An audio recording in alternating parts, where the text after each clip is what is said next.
जिन हौसलों से मेरा जुनूं मुतमईन न था, वो हौसले ज़माने के लिए मयार हो गए।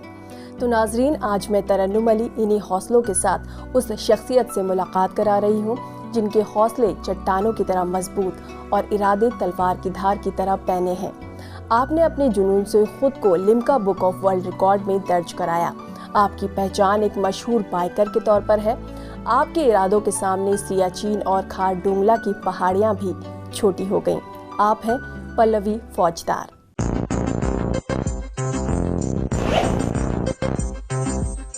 चलो चलो चलो चलो चलो चलो चलो चलो संग चलो, अब चलो बढ़ चलो, चलो चलो चलो चलो चलो चलो चलो। एक साथ एक आवाज बन मुट्ठी कर दो आगाज, रख हिम्मत पंखों पर खुद के, अब ले तू एक परवार।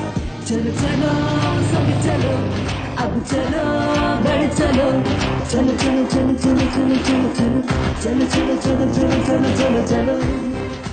आपका वेलकम है हमारे शो पर। Pallavi ji, Limca book of world records में अपना नाम दर्ज करवा चुकी हैं आप। इतने सारे अवार्ड्स अपने नाम कर चुकी हैं। बाइकिंग का शौक़ रखती हैं, सियाचिन तक गई हैं, खारदुंगला भी गई हैं। ये बाइकिंग का जो शौक़ है, ये आपके साथ कब से है? बाइकिंग का अगर नाम जोड़ता है तो स्माइल आती है सबसे पहले। और बचपन से ही बाइकों से खासा लगाव रहा है मेरा। जैसे जैसे उम्र बढ़ती गई, बाइक को लेकर लगाव और बढ़ता गया और कब ये जुनून में तब्दील हो गया मुझे खुद भी अच्छे से याद नहीं है। बट आज अगर आप बात करते हैं तो मेरी हॉबी, मेरा पैशन, मेरा प्रोफेशन बाइकिंग ही बन गया है। फिर भी बचपन की कोई ऐसी यादें तो होंगी जब कोई एक ऐसी चीज़ होती है जो हमें बहुत ज़्यादा स्ट्राइक कर जाती है, तो हमें लगता है कि नहीं, हमें लाइफ में यही करना है। तो क्या कुछ ऐसी याद है आपकी? ज़रूर, बाइकिंग से रिलेटेड मैं ज़रूर बोलूँगी। मेरे 2 भाई थे, तो हम लोग हमेशा बाइक पे ही बैठकर जाया करते थे। तो पापा बाइक चलाया करते थे and I used to sit on tank. तो टैंक पे जब मैं बैठती थी तो आगे हैंडल पकड़ लेती थी और हमेशा यही फील करती थी कि मैं बाइक चला रही हूँ और बाकी पूरी फैमिली मेरे पीछे बैठी है। तो वो जो तेज़ रफ्तार एंड हवा छूकर निकलती थी, तो जो वो लगाव उस समय हुआ। और धीरे धीरे कि कब अपनी कोशिश करनी है, वो घर में थोड़ी शरारतों से शुरू हुई। पापा की जो बाइक थी, जो मेरी सबसे पहली बाइक जिससे सफ़र शुरू हुआ, वो राजदूत थी। और घर से वो चुरा कर लेकर जाते थे। अच्छा। आधा 1 किलोमीटर पैदल लेकर जाते थे, फिर उसके बाद उसको स्टार्ट करते थे। बिकॉज उस टाइम पे बहुत ज़्यादा बाइक्स नहीं हुआ करती थी। 70s 80s ये होता था कि सब अपनी बाइक्स की आवाज़ पहचानते थे, तो पता ना चले पापा को। फिर स्टार्ट करते थे एंड उस समय इतनी अकल नहीं थी कि पेट्रोल ऑन एंड ऑफ करने का कोई नॉब भी होता है। तो बस कुछ ऐसी ही शरारतें थी जिनसे खासा लगाव रहा, क्योंकि एक रेवोल्यूशनरी विचारों का एक सिलसिला ऐसा मेरे अंदर आता रहता था कि जो फ़र्क करते थे पुरुष और स्त्री को लेकर, कि लड़का है और लड़की है, तो जो दायरे तय करते थे कि ये करना चाहिए और वो नहीं। तो मैं कहूँगी मैं बहुत भाग्यशाली लोगों में से हूँ जिसको कि परिवार का सपोर्ट मिला। पर मैं जब औरों के घर में ये चीज़ देखती थी कि ये फ़र्क किया जाता है, तो वो कहीं ना कहीं मेरे अंदर एक क्रांति ले आता था कि नहीं, इस फ़र्क को ख़त्म करना है। तो कहीं ना कहीं बाइकिंग के पीछे वो भी एक सोच है। जैसे आप बता रही हैं कि छुप कर जाया करती थी आप बाइकिंग के लिए, तो आपके पापा को कब पता चला कि आपका कोई ऐसा भी शौक़ है? ऐसे ही शिकायतों के तौर पे एक झड़ी लग चुकी थी, घर पे आती थी कि आपको पता है आपकी बेटी क्या करती है। तो तब उनको पता चला कि बाइक ले जाकर बाइक चलाई जाती है। तो मैं कहूँगी कि मुझे उस समय बहुत डर लगा कि अब मेरा क्या होगा, लेकिन अंदर ही अंदर उनको बहुत खुशी हुई कि मेरे बच्चे कब इतने बड़े हो गए और इस तरह की मतलब बाइक अपने आप चलाना सीख लिया। और दूसरा ये जब था कि क्योंकि शादी हमारे समाज में बहुत बड़ी चीज़ मानी जाती है, बेटी है तो भाई जिस दिन से पैदा होती है शादी के बारे में सोचना शुरू कर दिया जाता है। तो लोगों ने इसी तरीके से कहा कि बेटी बाइक चलाती है आपकी, आपको कुछ पता भी है क्या? आप सोचकर उसको बाइक दे देते हैं, और क्या आपको बेटी की शादी नहीं करनी? ऐसी कौन बहू चाहेगा जो बाइक चलाती हो और किसको अपनी बहू से बाइक चलवानी है? तो मेरे पिताजी का उस समय उनको जवाब एक यही था कि मेरे 2 बेटे भी हैं। जब एजुकेशन में मैंने दोनों के कोई फ़र्क नहीं किया, तो शौक़ को लेकर कैसे कर सकता हूँ?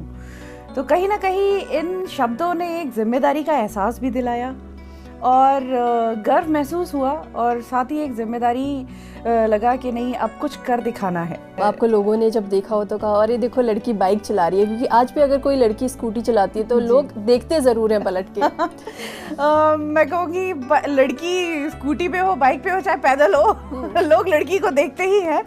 लेकिन हाँ ज़रूर, मैं आगरा शहर से हूँ, बहुत बड़ा शहर नहीं माना जाता है। और उस समय जब मैं स्कूल कॉलेज डेज में बाइक पे निकला करती थी तो ज़रूर लोग बोलते थे, कुछ लोग आश्चर्य करते थे और एक बहुत बड़ी संख्या में लोग इसके विरुद्ध थे। अच्छा, कि आपको देखकर हमारे घर की लड़कियां बिगड़ेंगी। तो ये एक सोच थी जिसको कि जान करके बहुत दुख होता था, क्योंकि कहीं ना कहीं कहा जाता है नारी शक्ति का रूप है, लेकिन आज उससे सारी शक्तियां छीनकर उसको शक्तिहीन बनाने की कोशिश की जा रही है। क्यों? हम उस राष्ट्र से हैं जो अपने देश को भी भारत माता के नाम से बुलाते हैं। नाम से तो ऐसा लगता है कि हम स्त्री को बहुत पूजते हैं, हाँ। पर उसके अधिकारों का हनन क्यों? तो वही चीजें हैं दिमाग में। जब नवरात्र होते हैं, 9 दिन कन्याओं को पूजा जाता है, स्त्री को पूजा जाता है, पर वही स्त्री जिसका शक्ति का अंश जो हमारे अंदर है वो हमारे अंदर एक्सेप्ट करने के लिए क्यों नहीं होती है? बहुत अच्छी बात आपने कही। लेकिन जब शादी होती है किसी लड़की की तो बहुत सारे कॉम्प्रोमाइज़ेस करने पड़ते हैं। तो इस तरह का कुछ हुआ कि अब तो मुझे बाइकिंग छोड़नी पड़ेगी, अब मैं नहीं कर पाऊंगी? शादी के बाद बहुत ड्रास्टिक चेंज आते हैं आपकी लाइफ में, और तो फिर मैं छूती कैसे रह सकती थी इन चीज़ों से। मैं एक पत्नी थी, मैं माँ थी, मैं बहू थी, बेटी तो थी ही पहले से। सारे रिश्ते थे, रिश्ते कुछ और नए जुड़ गए थे, लेकिन उन सारे रिश्तों को जीते जीते एक्चुअल में मैंने अपने आप को कहीं खो दिया था। जब मैं अपने आप को आईने में देखती थी तो आश्चर्य करती थी, क्या तुम वही हो जो ये सोच रखती थी कि ज़माने को बदल दोगी, हमें हमारा हक चाहिए? वो सारी बातें सिर्फ एक सपना बनकर रह गई थी। पर आज भी जब मैं देखती थी मेरे इर्द गिर्द मेरे फ्रेंड्स के साथ में क्या हो रहा है, या कहीं ना कहीं कुछ इंसिडेंट सुनने को मिलते थे, न्यूज़ में सुनने को मिलते थे, तो कहीं बहुत ख़राब लगता था और गुस्सा भी आता था। तो वही चीज़ों को लगता था कि नहीं अब बस बहुत हुआ, अब निकलना पड़ेगा। तो ऐसी कुछ चीज़ों को लेकर मैंने कदम बाहर रखना शुरू किया। फैमिली का मेरे को सपोर्ट मिला, हस्बैंड से भी मैंने शेयर किया कि मैं कुछ करना चाहती हूँ इस तरीके से, तो कभी उन्होंने मना नहीं किया। पल्लवी जी, उसके बाद जब आपकी शादी हो गई, एक लंबा गैप आ गया था, आपके बच्चे हो गए थे, बहुत टाइम निकल चुका था, फिर कैसे आपने आगे कंटिन्यू किया? बाइकिंग मेरी पिछले 7-8 साल से शुरू हुई है वापस, and now I am more into adventure biking. वही मुझे ज़्यादा पसंद आता है, शहर से दूर पहाड़ों में सुकून वही मिलता है। जब मैंने डिसाइड किया कि मैं सोलो राइड करना चाहती हूँ, एंड अपनी फैमिली के सामने मैंने ये प्रस्ताव रखा कि मुझे लेह लद्दाख जाना है बाइक से अकेले, क्योंकि अगेन पुरुष प्रधान देश में अगर महिला कुछ करना कैसे कर सकती हो, और अगर आप किसी के साथ जाना चाहो तो women are more like a liability on them. So अपनी राइड नहीं खराब करना चाहते हैं, तो कहीं ना कहीं कुछ ऐसा था। एंड खूबसूरत चेहरे इर्द गिर्द जब होते हैं वो बहुत अच्छे लगते हैं, लेकिन जब उन्हीं से कंपटीशन हो जाता है तो वो आपको कहते हैं आंखों में अखरते हैं।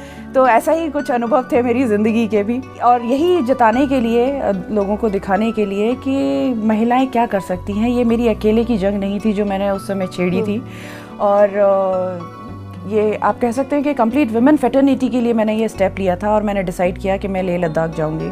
जब मैंने अपने पेरेंट्स को और हस्बैंड को बोला कि मैं ऐसे ऐसे जाना चाहती हूँ, तो सबका यही था कि शादी हो चुकी है, 2 बच्चे हैं, क्या फालतू के ख्यालात हैं, इनको छोड़ो, अपना घर संभालो। पर मैं कहूँगी उस समय मेरे हस्बैंड ने मेरा साथ दिया, और माँ ने जब मुझसे ये बातें कही। अच्छा, उन्हें कोई एतराज़ नहीं था? नहीं, एतराज़ ज़रूर था, लेकिन कहते हैं ना कि हस्बैंड एक पंचिंग पैड की तरह होते हैं, तो जो भी आपके दिमाग में रोज़ आता है वही एक होते हैं, as a friend, as a partner, आप कुछ भी समझ लीजिए, वही एक आपको शख्स दिखाई देता है जिनसे कि आप रोज़ रोज़ शेयर करते हैं। जब मेरी माँ ने भी इसका विरोध किया था, तब मैंने अपनी माँ से एक बात कही थी, माँ ये मेरा उन सपनों में से एक सपना है जो कहीं पीछे छूट गया है। अगर मैं आपसे कहूँ, आपकी बीती ज़िंदगी के कुछ लम्हे आपको लौटाना चाहूँ और कहूँ कि आपका जो एक बहुत खूबसूरत सपना जो आप पूरा करना चाहती थी, और कहूँ कि जाओ आप जी लो, तो आपको कैसा लगेगा? तो तब उन्होंने मेरे से नेक्स्ट पूछा कि कब जाना है, क्योंकि मेरे बच्चों को किसी न किसी की ज़रूरत थी मेरी एब्सेंस में देखने के लिए, बच्चे बहुत छोटे थे। तब मैंने 2015 में मैं निकली अपनी राइड पे, एंड बहुत सारी चुनौतियाँ सामने आई, बिकॉज अकेले जब आप जाते हैं तो बाइक को कैसे हैंडल करेंगे, ब्रेक डाउन हो गए तो क्या करेंगे, पेट्रोल मेडिकल एड या एग्जैक्टली बहुत सारे इश्यूज होते हैं, हाइपोथर्मिया, बिकॉज हाई एल्टीट्यूड पे हाइपोथर्मिया होने के चांसेस होते हैं, और भी कई प्रॉब्लम्स होती हैं, तो उनसे कैसे डील करेंगे। तो मेरे को 3 महीने लगे रूट प्लान और सारी ट्रेनिंग करने में। फिर उसके बाद मैंने अपना सफ़र जारी किया। पहला आपका जो सफ़र था वो जी, कैसा 2015 में बहुत चुनौतियों भरा था। कई पल ऐसे आए जहाँ मुझे लगा कि कहते हैं ना, अपने आप में डिसाइड करना था कि वापस लौट चलूं या आगे जाना है, क्योंकि आगे जाना उस समय नामुमकिन दिख रहा था, बहुत मुश्किल था। लेकिन कहीं ना कहीं एक अंदर ही जो जंग आपकी अपने आप से भी जो लड़ रहे होते हो कि आप कर सकते हो या नहीं। दुनिया को तो आप जवाब देकर आ जाते हो, लेकिन जब आप अपने आप के सामने एग्जैक्टली अपने आप के सामने जब खड़े होते हैं तो असली आपकी जीत और हार का निर्णय वहीं होता है।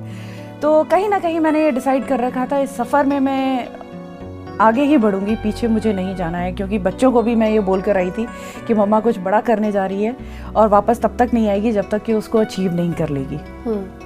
तो बहुत ही मुश्किल वक्त था वो बच्चों के लिए, मेरे लिए। कई ऐसे वक्त आए, मौके आए थे जिनमें एक्सीडेंट्स ऐसे हुए मेरे। अच्छा। एक खारदुंगला पे मैं 5 घंटे के लिए एवलांच में फंस गई थी, और उस समय शाम का वक्त था, 9:30 बज चुके थे रात के, और ऐसा लग रहा था कि बस अब ये आखिरी सांस या वो आखिरी सांस। और तभी मैं कहूँगी कि जब आप में हिम्मत होती है तो कायनात की सारी शक्तियाँ आपको बचाने के लिए जुट जाती हैं, क्योंकि वो भी परीक्षाएं लेती हैं आपकी कि आप इस लायक हैं या नहीं हैं।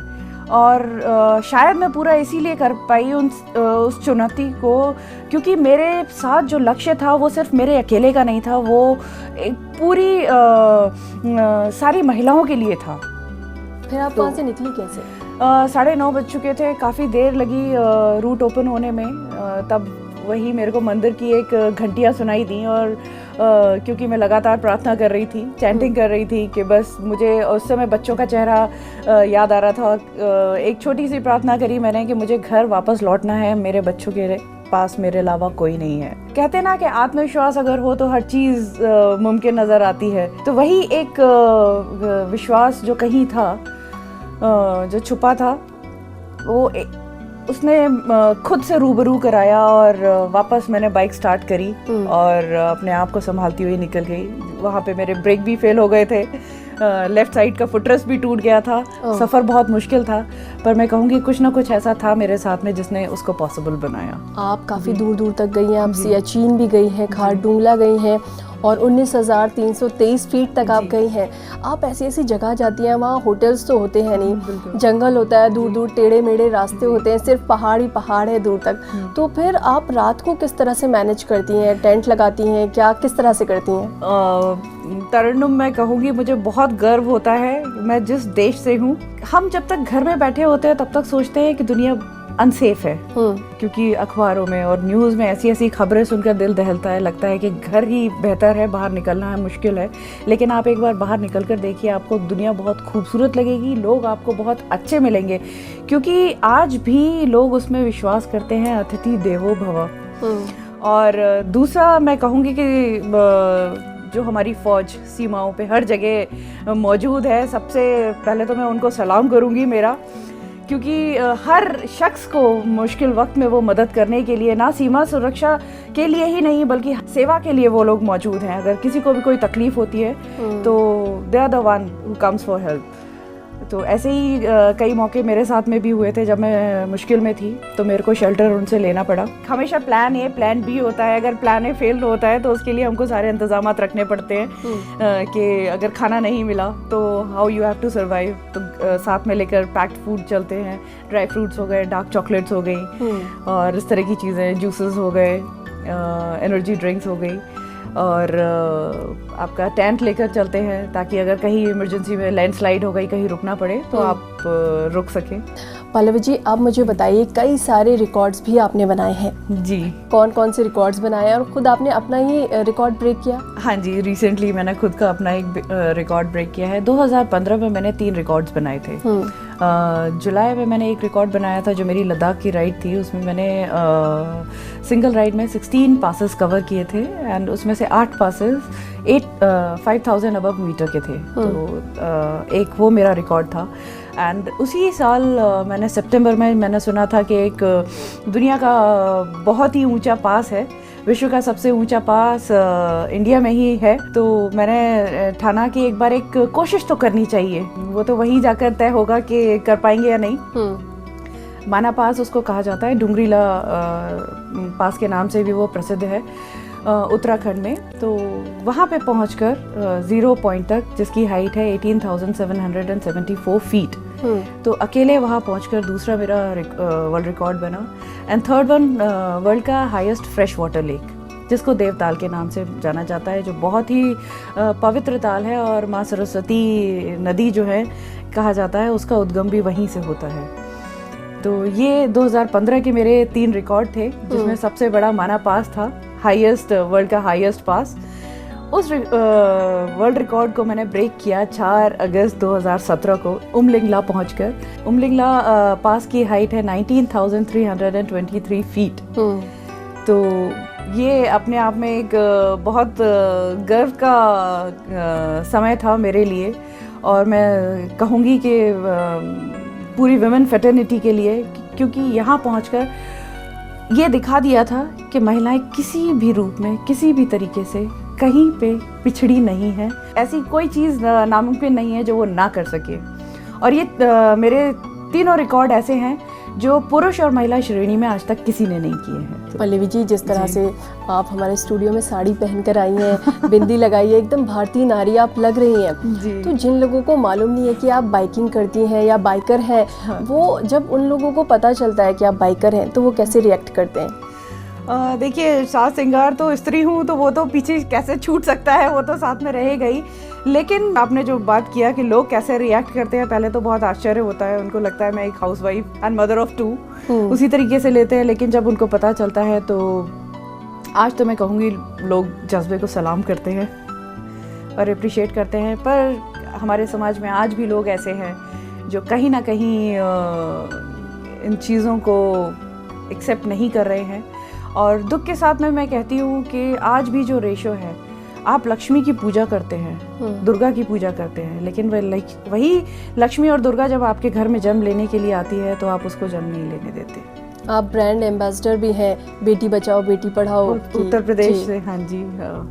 And 181 women and child helpline के लिए काम कर रहे हैं, बेटी बचाओ बेटी पढ़ाओ के लिए, जिसके लिए अभी हम लोगों ने जून में राइड्स करी थी। मैं एक ऐसी सोच लेकर चल रही हूँ जहाँ आप मानते हैं, आप मकान भी खड़ा करते हैं तो पहली जो उसकी ज़रूरत होती है, नींव मजबूत होनी चाहिए। तो वो नींव हमारे देश की अगर आप सोचते हैं, तो वो नींव हमारे गाँव, हमारे कस्बे जो कहीं पीछे छूट जाते हैं। शहर ऑलरेडी विकसित है, जहाँ ज़रूरत है काम करने की, वो हमारे पिछड़े इलाके, गांव और कस्बे हैं। तो आप सोसाइटी के लिए भी काफ़ी कुछ कर रही हैं। इसके अलावा आप फैशन डिज़ाइनर भी हैं। मैं एक फ़ैशन डिज़ाइनर हूँ। मैंने कई कंपनियों के लिए काम भी किया हुआ है।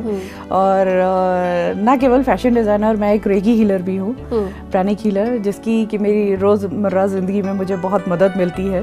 और ख़ास तौर पे जब मैं पहाड़ों पे होती हूँ अकेले, तो यूनिवर्स से वो मुझे कनेक्ट करती है।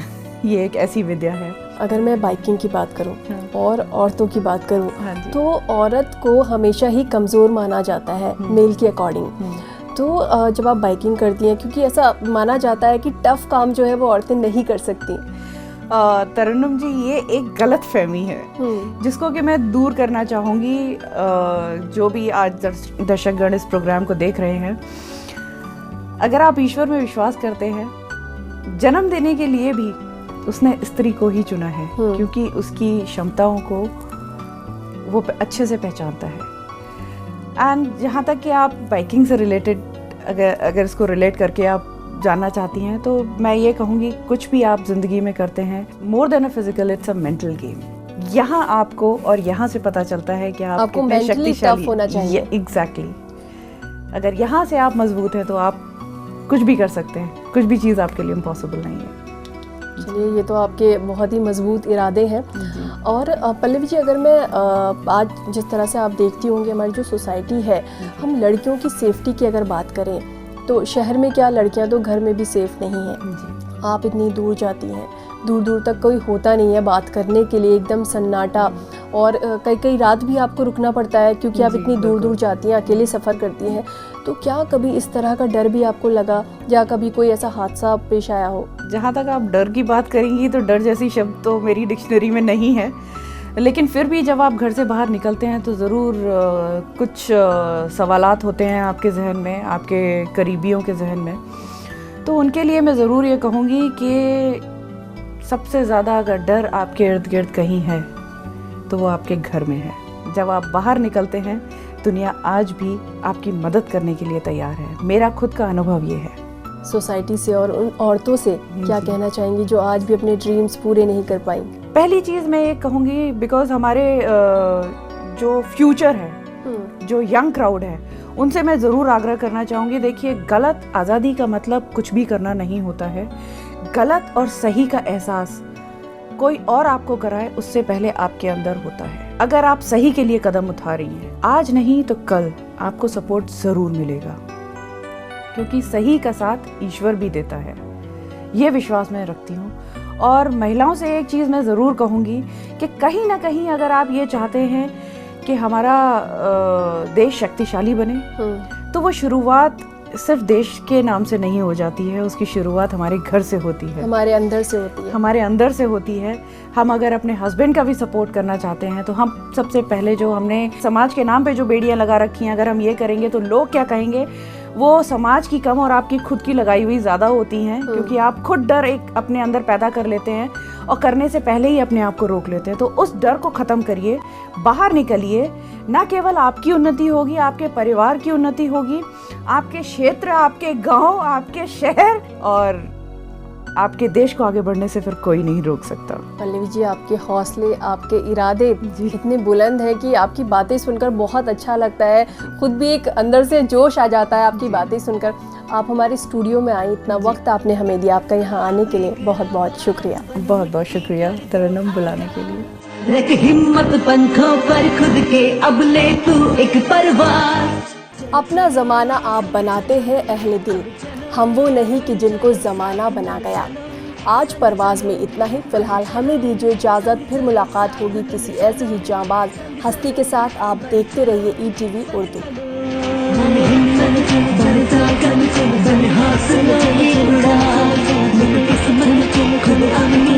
बन जा तू,